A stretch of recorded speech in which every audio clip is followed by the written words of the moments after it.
CNews a arrêté Éric Zemmour à l'antenne dès aujourd'hui. Il n'était pas avec vous, il n'était pas à vos côtés à 19h. Comment ça s'est passé? Racontez aux téléspectateurs comment vous avez appris qu'Éric Zemmour ne serait pas là ce soir. Je crois que ça s'est décidé ce week-end. Non, on va le dire aux téléspectateurs, ça s'est décidé, je crois, samedi.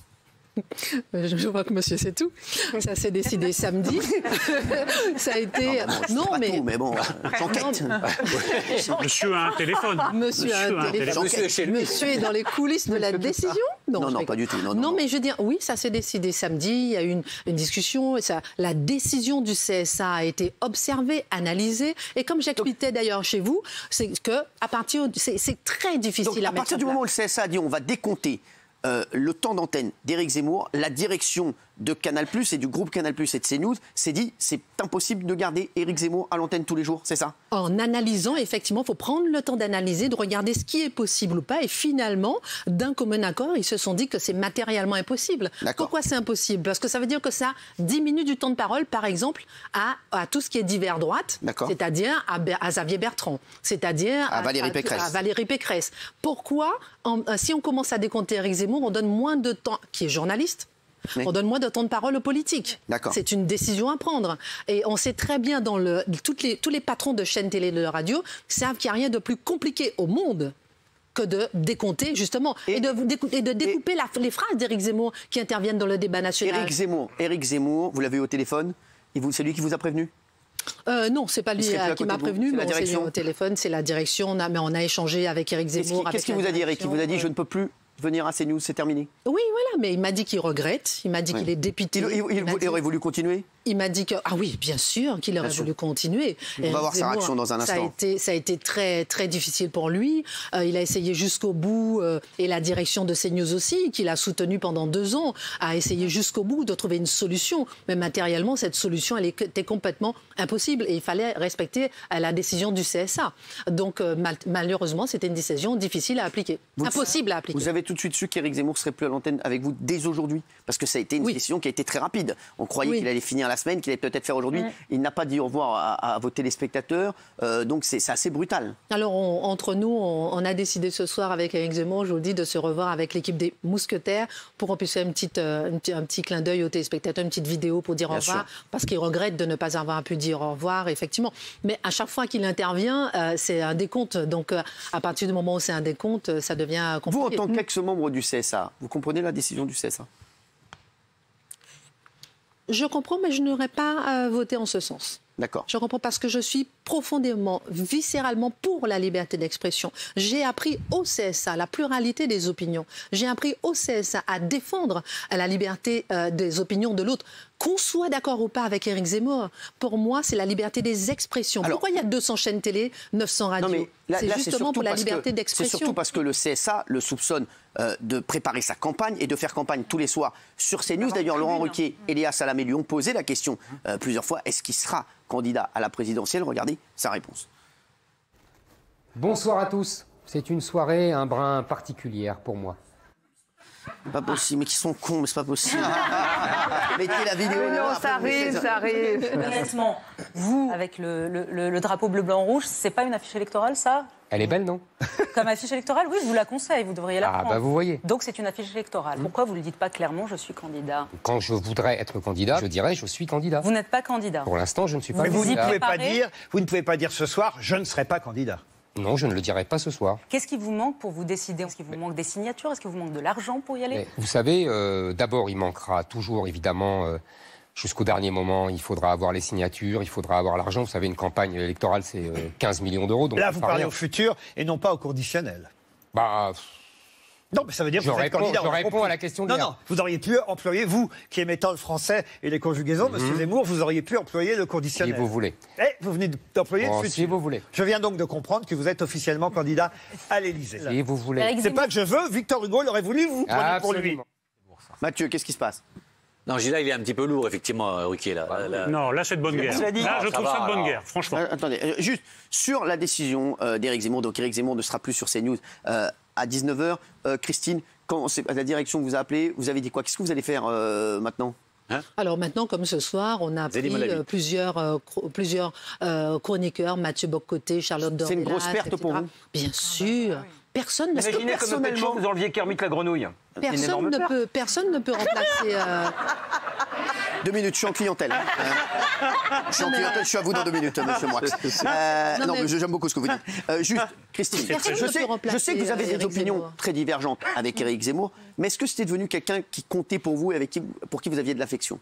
Bien sûr, pourquoi? Il n'est pas mort, bien sûr, mais vous ne serez plus à ses côtés tous les jours. Mais je suis en deuil. Je suis en deuil quand même. parce que, mon Dieu. Bien sûr, je suis désolée, mais pourquoi? Je suis en deuil de la liberté d'expression. Mais Christine, comment peux-tu dire ça? Comment est-ce qu'on peut être en refus Christine, de la il a une liberté carte de presse d'expression? comme ça. C'est ça une carte de presse. Et je m'étonne que la Commission nationale, les amis de la Commission nationale de la carte de presse, ne prennent pas position. Parce que un journaliste, qu'il soit chroniqueur, reporter, etc., ne se met pas à créer un compte de campagne, à faire des affiches, à avoir les amis de Zemmour qui remuent ciel et terre, à nous insulter. J'ai été copieusement insultée jeudi soir ici parce que je suis passée ici. Non, mes amis de la Commission nationale, revoyez un peu le cas Zemmour, parce que vous ouvrez sinon la porte. Chère madame, on ne revoit pas un cas sur des présomptions. Alors, comment des présomptions? Expliquez-moi. Alors, mais vous êtes des copains, vous. Et d'ailleurs, je profite d'une chose. Excusez-moi, je vais juste souligner un trait. Non, laissez-moi souligner un trait. Vous étiez aussi sur Paris Première. Il ne s'est pas déclaré candidat. Il n'y a pas que Paris Première, il n'y a pas que France 2. Il y a RTL. Je n'ai pas le droit de dire. Parce que je peux être inculpé. Je n'ai pas le droit de dire. Mais lorsque Zemmour était sur RTL, je le sais de l'intérieur qu'il y a eu des pressions de la rédaction pour qu'on l'évince de l'antenne. Et on a dit, mais écoutez, peu de temps avant qu'il fasse sa chronique, c'est le tiroir caisse qui montait puisque l'audience grossissait. Et je me souviens très bien de discussions que j'ai eues dans mon bureau au CSA, en haut de la tour, avec certaines personnes. Alors, c'est pas que France 2, c'est pas que Paris Première, c'est RTL, c'est tous les gens qui l'ont créé. On ne prend pas une décision sur des présomptions. Il se peut très bien qu'il ne soit pas candidat. Est-ce qu'il a parlé? Regardez-le à l'antenne, regardez-le, regardez sa photo. Regardez sa photo, c'est la photo d'un journaliste lambda. Non, mais non. Président, vous le savez très bien, parce que si on dit le contraire, mais oui. Mais vous êtes amis. Vous savez qui va être candidat, vous savez si je le sais. Vous êtes amis, c'est différent. Moi, je ne suis pas amie, je ne suis pas non plus. Non, mais ouvrez un cabinet de voyants, là, vraiment, vous êtes à un niveau. Il cherche du financement, c'est pas pour s'acheter une bagnole. Voilà, c'est pour s'acheter une bagnole. Ça peut être un principe. Bravo. Vous saoulez tout le monde, là. Bravo. Mathieu, là, Eric, là, c'est bon, là, chérie, arrêtez, parce qu'il y a Éric Zemmour qui nous a fait une vidéo, justement. Juste, Eric, petite question. Mais Mona vous a posé une question, Eric. Est-ce que vous pensez qu'il va se présenter ou pas, vous? Je pense que c'est possible et je pense que le contraire est possible. C'est pour ça que je ne comprends pas pourquoi le CSA prend une décision définitive sur une présomption. Voilà. Non, c'est pas sûr du tout tant qu'il ne l'a pas fait. Est-ce qu'il vous en a déjà parlé avec vous? Ah, on en a beaucoup parlé. Et il a envie? Il a dit qu'il en a certainement envie. Moi aussi, parfois, j'ai envie d'aller manger un couscous et j'y vais pas. Justement, entre l'envie et le faire, il y a une différence. Et moi, je vais vous dire, juridiquement, il y a le CSA a pris une décision. Alors, justement. Si il voulait vraiment, il l'avait considéré comme candidat, il aurait pris une délibération. Mais si le CSA avait pris une délibération qu'il doit prendre pour la présidentielle, on aurait forcément décompté aussi Emmanuel Macron. Mais là, on n'est pas en présidentielle, là, on est en juste pluralisme ordinaire. Donc, c'est une décision qui a été inventée spécialement pour lui. La réaction exclusive d'Éric Zemmour pour Touche pas mon poste, il en veut énormément au gouvernement et surtout au CSA et il nous dit ce qu'il va faire maintenant. Regarde. Bonsoir à tous. C'est une soirée un brin particulière pour moi. Pour la première fois depuis 2 ans, je n'étais pas à l'antenne de CNews. La décision du CSA a rendu inéluctable la fin de l'émission. C'était d'ailleurs l'objectif poursuivi. Le gouvernement en a rêvé, le CSA l'a fait. Le dernier prétexte a consisté à me qualifier de personnalité politique en sachant très bien que ce coup-là serait fatal. Depuis 2 ans, le CSA a tout tenté. Mise en demeure, amende d'un montant astronomique, règles loufoques comme cette obligation d'une émission en différé. Pendant ce temps-là, sur le service public, des journalistes déversent sans gêne leur propagande subventionnée par les impôts des Français sans que le CSA ne s'alarme de cette politisation outrageuse de l'antenne. C'est donc une page qui se tourne, mais nous continuerons d'écrire la suite. Rejoignez-moi sur ma chaîne YouTube où j'interviendrai régulièrement. Je viendrai aussi à votre rencontre à partir de ce vendredi à Toulon. Bonsoir à tous et à très bientôt. Ah oui. Alors, il nous a. J'ai l'impression qu'Éric Zemmour, il est chez Magali Bernard, mais non, il nous a fait un placement de produit à la fin. Alors, donc, il a une chaîne YouTube qui va ouvrir dès demain pour parler aux Français. Le concept de sa chaîne sera la croisée des chemins, dans laquelle il fera notamment une tournée en France. Vendredi, il sera à Toulon et le lendemain à Nice. Et il chantera. Oh, mais je vais le croiser à Nice. Ouh là là. Et TikTok, non, ils sont pas. Non, mais juste, en tout cas, merci pour sa vidéo, il nous a répondu.